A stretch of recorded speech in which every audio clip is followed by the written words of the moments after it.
Welcome to another edition of Mark's Inspiration. Glad you could join me here today, and it's a beautiful sunny November morning in St. Louis, Missouri today. Cold, about 26 degrees Fahrenheit. I'm not sure what that is in Celsius or centigrade, whichever you use, wherever you are in the world today. Today's topic is going to be introspection. Inventory, self-inventory. A business which does not take regular inventory will go broke. Guess what? Consider yourself as a business. If you don't take inventory of the stock in trade, you will be broken or go broke. You got to know what you got in there. The reason I brought this up today is because I've been helping a gentleman who is very successful. Okay, I didn't have to talk to him long, and he was already looking within himself. Instead of most people I work with who have a hard time, including myself sometimes, have a hard time getting the focus on out there. The person, the situation, the problem, whatever it is. That is not the problem. The problem is inside of you, within yourself. My old mentor used to say, happiness, Mark, is an inside job. Well, guess what? Everything is an inside job.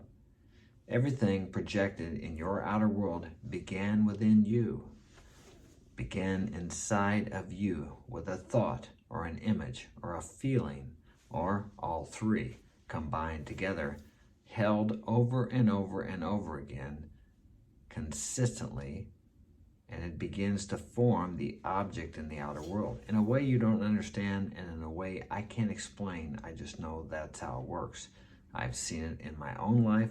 I've seen it in the lives of others, and you can get on YouTube and find other people who will tell you the same thing.